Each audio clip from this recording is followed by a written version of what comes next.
Yeah, hi there. These comments, I'm going to use the initials of your name, YZ, and I am Michael. I am the founder, owner, and the materials writer for all of your lessons at Stealth, the 7-step system to pass a TOEFL IBT. And you're also one of my students. You're one of my students over at California State University, and thank you for completing the practice test. Okay, so let's take a look at it from an organizational, maybe, and a development standpoint, and then we'll take a look at some of your language use issues that you might have in the essay. So first of all, you have a thesis. You say making people more close, giving people jobs, and having a good neighborhood as reasons why building a movie theater near a neighborhood is a good thing, right? So you have that. Now, in paragraph 2, the only thing you could have done in the topic sentence, you said to make people more close is when people, you say hand out, you want to say hang out with their friends or their family. They can have one more choice where they should be.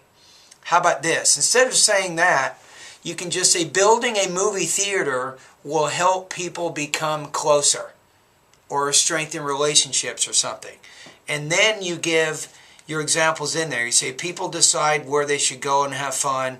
They may think about a movie theater. But you're still in big ideas, your general ideas. When you get to the for example, you might say, for example, if a family goes to see a new movie, they will be able to strengthen their relationship through the entertainment and through attending the movie or something. So you have to be a little more specific in the details you're giving there. Now you get to the next idea. You have to give people jobs as if in a neighborhood many people want to have a good job. Building a movie theater is a majestic plan. I'll talk about that in a minute, but you got a big trouble with your language use. You have some word order problems. You're thinking in your own language, not in English. But anyway, you kind of have your topic sentence there. You talk about the movie theater. There's also barbecue restaurants, supermarkets, and stores. And you say the shopkeeper would need more staff to support the shop. When those shops are built, they'll need more building workers, and those who need jobs can earn more money. Then they will speed their money around that entertainment center as well. You want to say spend, not speed, right?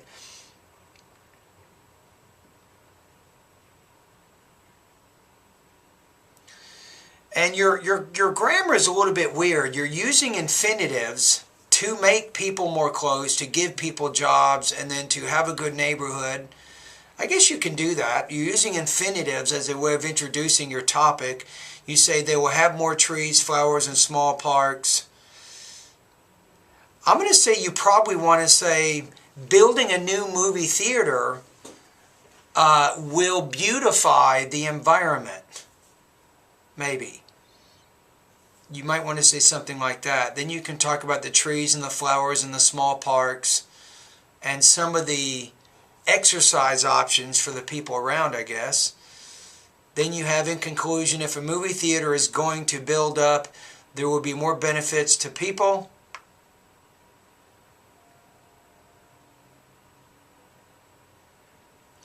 Let's see what you said here. Having a good neighborhood.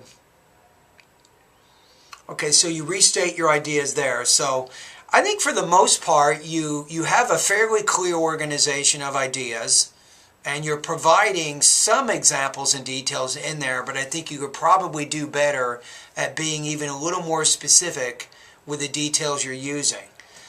Your biggest problem really is your language use and your grammar.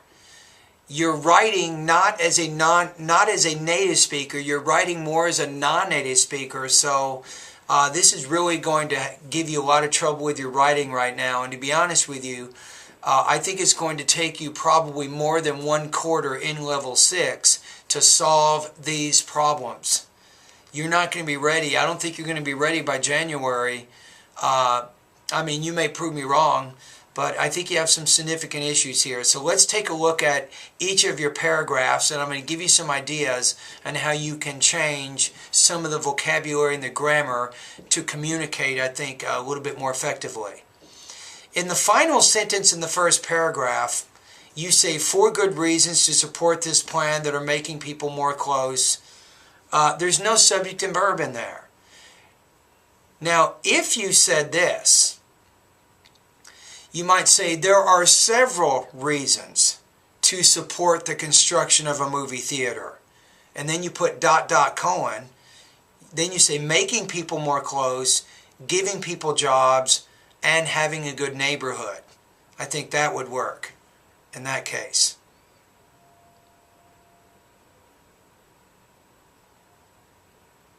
Okay, let's take a look at the next sentence here. The next paragraph. I'm going to make some revisions. So in that final sentence in paragraph 2, you say, it can make families more cohesion. You don't want to say cohesion there. You want to use the adverb. So you want to say it can make families more, no, the adjective, more cohesive. C-O-H-E-S-I-V-E. So the adjective is going to work better.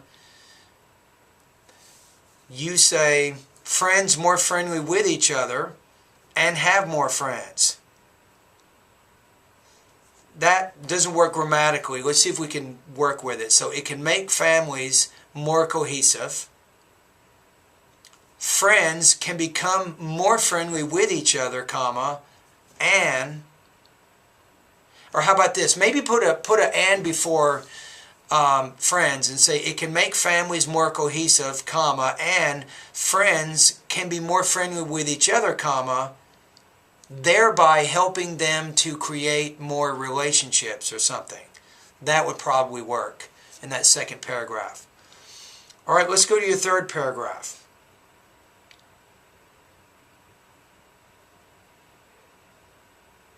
Let's take a look at one of your paragraphs here. You say in the beginning, you say to give people jobs as if, comma, in a neighborhood, many people wants, you have people plural, you have wants as singular, to have a good job building a movie theater is a majestic plan. I wouldn't say it that way, to be honest with you. I would probably reframe the sentence by saying building a movie theater is a majestic plan because it will help those people seeking for jobs to get gainful employment. Maybe. Play the video one more time to get that. But that would be a way that you can reframe that first sentence, I think, in that third paragraph to make it where it's a little bit better. Okay, the fourth paragraph you say to have a good neighborhood is when a movie theater builds up, there will be more trees, flowers, and small parks around there.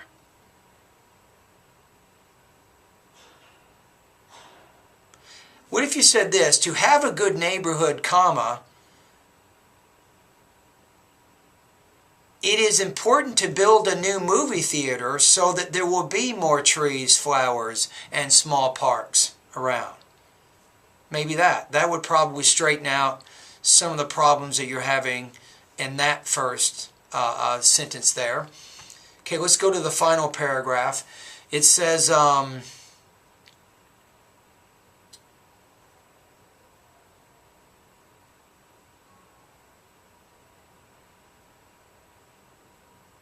you say in the second line there, they can have fun. You say people. People can have fun and make a good, how about make good, get rid of a, can make good relationships and friendships.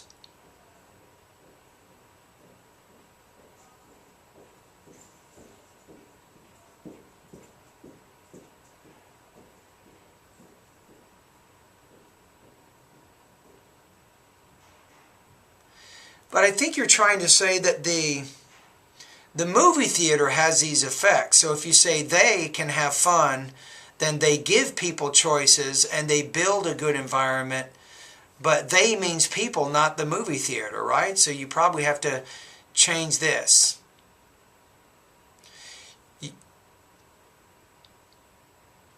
How about if a new movie theater is built, you say is build up. You want to say if a new movie theater is built in my neighborhood, comma, people will have more fun, comma, make better relationships and friendships, comma, and have more choices for better jobs, or have more choices for jobs and experience better environments in their neighborhoods or something. You could probably rewrite it that way. Alright, so in conclusion to the video, I'm going to be honest with you. From an organizational standpoint, on a scale of 1 to 10, I'm going to give you an 8. Now, in terms of your language use, your vocabulary and your grammar on a scale of 1 to 10, I'm going to give you a 2. So I think that your vocabulary and your grammar limitations are getting in the way of your ideas. So you have to improve both of those areas if you're serious about improving your writing skills. So what do? Here's my recommendations. Number one, you have to improve your vocabulary. So study my vocabulary lesson number 3, number 4, number 5, number 6. You must learn those words. Now, I know and you know it's not possible. You probably can't do it this quarter, but if you want to be a better writer, you got to learn those words. It's 1,700 college level words. You can learn those words through my reading exercises, through my practice tests. You can learn them through the listening exercises I created for those words. You have to learn those words however you can. Now, number 2, you have to improve your grammar. You have too many grammar problems. It's becoming difficult to understand your ideas. So in this case, I would suggest go through all of my grammar lessons, and particularly start spending time in grammar lesson 7. That's going to take you to the website called A Writer's Reference by Dana Hacker. So what you want to do there is go through the writing and the grammar exercises and really do that. Now, between now and the final exam, I'd like to see you take 3 or 4 writing practice tests. Take some more. Maybe you had a bad day. Maybe you just didn't do well on this one. I don't know why. But you're not going to get a good score today. And if you don't get a great score on that second writing practice test, you're probably not going to pass this class. I'll be honest with you. Because the writing practice tests are worth about 40% of the grade. And right now you're not demonstrating that you have college level writing proficiency. Alright, does that make sense? So anyway, when you do complete some of those independent writing practice tests, remember they will not affect your grade. It's just for practice. And when you do complete one, send me a quick email and I will make sure that my teaching assistant grades that practice test in a timely manner. Alright?